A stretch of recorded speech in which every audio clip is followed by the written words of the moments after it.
Lanjut lagi.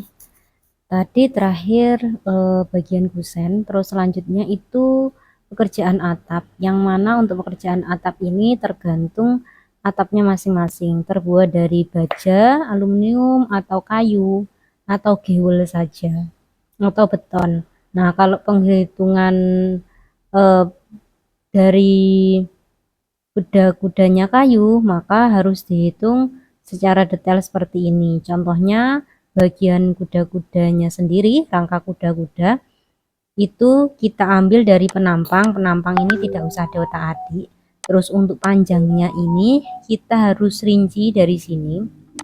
Nah, panjangnya ini dirincinya kenapa di sini ada angka 7, 4, 4. Nah, itu dari mana? Nah, itu dilihat dari ini.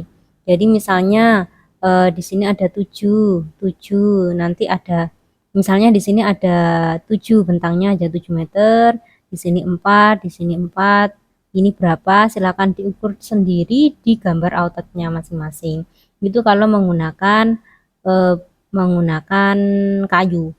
Tapi kalau misalnya menggunakan gewel, jadi gewel itu dinding yang berbentuk segitiga, maka kalian bagian yang kayu ini tidak perlu dihitung seperti punya saya.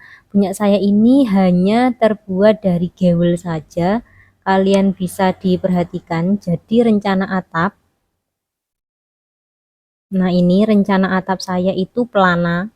Pelana areanya yang beratap itu hanya ini tengah-tengahnya, ini hubungannya. Jadi ada gewel di sini, ada gewel di bagian sini, dan ini bentangannya 7. Jadi nanti ada gewelnya itu ada 3 di sini. Di tengah ada, di bagian sampingnya ada. Itu untuk kuda-kudanya tidak ada. Kalau misalnya punya kalian ada kuda-kudanya, silahkan dihitung seperti itu. Terus kalau misalnya tidak ada, ini tinggal kalian nolkan aja boleh. Jadi nanti di sini biar hasilnya itu 0.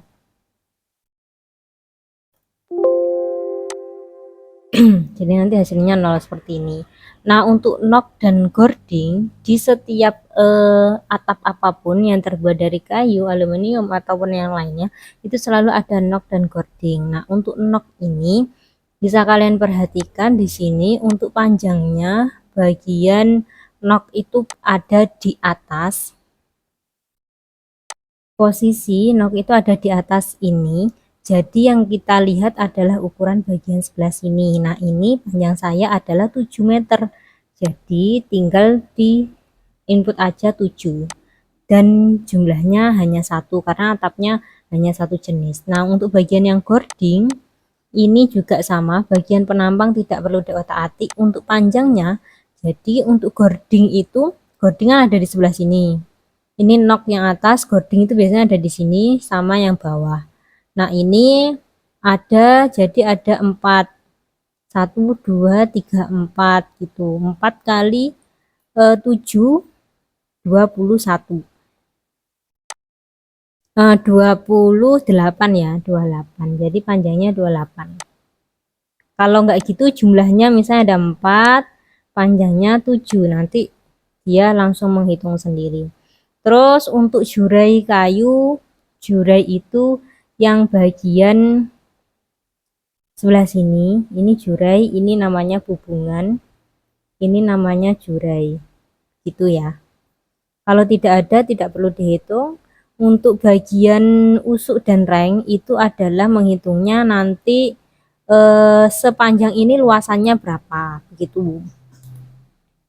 Cara menghitungnya itu menggunakan kemiringan seperti ini boleh, atau langsung kalian hitung di AutoCAD-nya boleh. Misalnya ini tadi bentangan saya kan 7,5 sudah saya gambar, kemiringannya 35 derajat. Nah, ini yang kalian hitung itu sebentar, tak perlihatkan.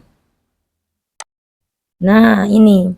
Jadi kalau rank itu harus melihat dalam kondisi miring itu berapa. Nanti tinggal dikalikan aja karena pelana itu hanya 2 sisi dan bentuknya cukup persegi aja. Jadi tinggal dikalikan 6,5 kali 5,5 begitu. Jadi harus tahu ukurannya ini, dan ukuran yang persegi seperti ini harus dengan posisi dia miring ya. Karena atapnya kan miring. Jadi ini nanti akan saya hitungnya begini. Ini posisi kemiringan miring seperti ini. Terus panjangnya kan 7, kesananya 7, kemiringannya itu 4, yang bagiannya miring itu 4,58 ya. Misalnya, nah misalnya begini, luas atap, anggap aja P kali L. PL. Panjangnya tadi 7, lebarnya itu 4,58. Nanti di sini tinggal sama dengan 2 kali lebar dikali 2 sisi ya, karena kanan dan kiri. Nanti hasilnya ini, nanti yang lainnya tinggal dienolkan aja. Jadi yang lainnya tinggal dienolkan saja. Biar tidak. Nah, begini. Jadi yang lainnya tinggal dienolkan saja. Nanti dia muncul hanya nilainya punyanya sendiri. Punya kita, begitu. Terus list plank kayu. List itu ada posisi di paling pinggir. Posisinya ada di sini, paling sisi sini. Nah, ini punya saya posisinya ada di sini loh, ujung sini sama ujung yang sebelah sini. Jadi 7 meter sama 7 meter. Yang sebelah sini apakah perlu ada listnya di sini karena dia gewel, dikasih boleh kalau dia ada lebihnya. Ada karena dia posisinya adalah dinding sama atapnya itu lebih tinggian dinding, jadi tidak saya beri list. Cukup listnya adalah ini dijumlahkan. Boleh kalian jumlahkan dari sini, misalnya tadi 7 tambah 7, yang lainnya nggak usah. Itu boleh. Misalnya ini 7, yang sini 7, nanti dia otomatis. Terus penutup atap genteng ini nanti dia sepertinya sudah ini, coba dilihat dari sini.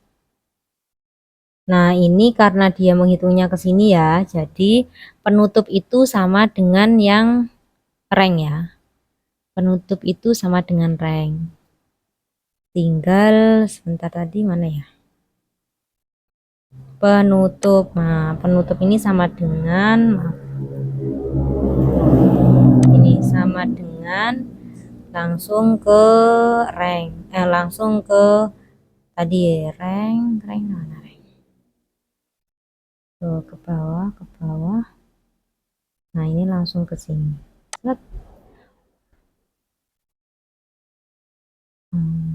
Salah. Oke, kita ulangi lagi. Penutup. Nah, penutup itu sama dengan bagian, oh iya, tadi setelah hubungan belum ya, penutup ini ya. Oke, sama dengan ini. Terus selanjutnya hubungan, sekarang hubungan itu yang atas, punya saya 7 meter karena yang atas aja 7 meter misalnya. I0 jadi 7 meter. Terus talang, perlu nggak talang? Kalau memang ada jurai itu biasanya perlu ada talang. Nah, ini talang itu punya saya kasih aja. Jadi talangnya posisi ada di sebelah sini. Ada di bagian pinggir sini sama sebelah sini, talangnya ada di bagian sebelah sini biar dia tidak merembes ke dalam rumah. Itu sepanjang 4,58 dikalikan 4 sisi. Jadi tinggal cukup misalnya sini 4, di sini 4,58. Nanti tinggal sama dengan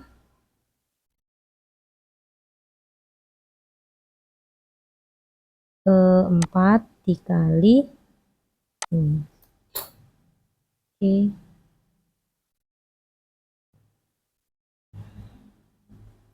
Nanti sama dengan ini. Nah, sudah di save aja. Terus untuk pekerjaan plafon ini kalian rinci setiap ruangan, boleh dibuat keseluruhan juga boleh. Contohnya kalau keseluruhan itu tinggal yang di plafon yang mana? Kan yang di plafon sebelah sini. Sebelah sini saja. Nah, ini mau di area dihitung area gitu juga boleh, atau kalian buat secara keseluruhan, misalnya ini 7, yang sebelah sini kan 7,5, yang 7 itu kan 4 kali 7, yang sebelah sini 3 kali 7,5, ini kan 7,5 kali 3, yang sebelah sini itu ada 7 kali 4, jadi ada 2 area, boleh di area-area ya. Jadi misalnya yang sebelah itu 7,5 kali 4, yang sini 3 kali 7, nanti dia otomatis menjumlahkan. Tutup plafon nanti otomatis juga, list itu nanti juga otomatis. Pekerjaan lantai nanti juga secaranya plafon di atas di lantai juga sama harusnya luasannya. Oke, nanti kalau sudah seperti itu pekerjaan listrik, silakan kalian MCB-nya ada berapa, instalasi listrik ada berapa, terus strop kontaknya ada berapa, saklar ada berapa, itu silakan dihitung sendiri. Yang jelas kalian harus juga mempertimbangkan dalam artian maunya itu lampunya dikasih berapa sih gitu, terus klosetnya ada berapa, instalasi air bersihnya, pipanya ada berapa meter, itu kalian silakan direncanakan, nanti akan muncul hasilnya di sini. Yang jelas yang saya minta hari ini di semester inilah, di semester ini kalian bisa mengumpulkan RAB file yang saya beri, jadi silahkan dikerjakan di file RAB ini. Kenapa kok harus di file ini? Karena kalian harus bisa belajar membaca file yang mana yang harus kalian kerjakan, karena setiap file untuk menghitung RAB itu setiap guru pasti beda, setiap CV atau PT pun juga akan beda, sehingga dengan beberapa perbedaan-perbedaan itu kalian pasti akan harus bisa memahami apa yang harus kalian kerjakan dengan file yang berbeda. Kalau kalian aduh nyamannya saya pakai filenya Pak Angga misalnya seperti itu, kalau seperti itu nanti kalian tidak akan bisa ketika kalian nanti bekerja dan menemukan file yang harusnya formatnya itu dari kantor, tapi kalian kadung nyaman pakai Pak Angga, misalnya pakai filenya Pak Angga gitu. Makanya untuk belajar di semester 2 ini, pengambilan nilai saya dari tugas ini cuman satu aja, kalian menyelesaikan menghitung volume. Nanti di sini sudah otomatis, saya tidak menyuruh kalian untuk menghitung harga dan lain sebagainya, cukup menghitung volume saja. Nanti karena di sini hasilnya juga otomatis, nanti langsung muncul harganya di sini. Dan di semester depan nanti tugas kalian cukup membuat kurva S, yang mana bentuknya ini harus berbentuk S gitu. Jadi itu saja di semester depan, dan di semester ini cukup selesai RAB-nya. Sudah begitu ya. Di minggu depan itu ada pertemuan, jadi di situ nanti kalian bisa mengumpulkan itu. Cuman yang ini untuk karena 2 minggu ini sebenarnya daring, dan di minggu kemarin saya juga tidak memberikan tugas, jadi nanti akan saya berikan link, sementara kalian kumpulkan di link, nanti pas pertemuan akan saya cek apakah itu sudah benar atau belum begitu. Jadi terakhir minggu depan, cuman minggu ini silahkan mulai dikerjakan, yang sudah selesai bisa diupload seperti itu.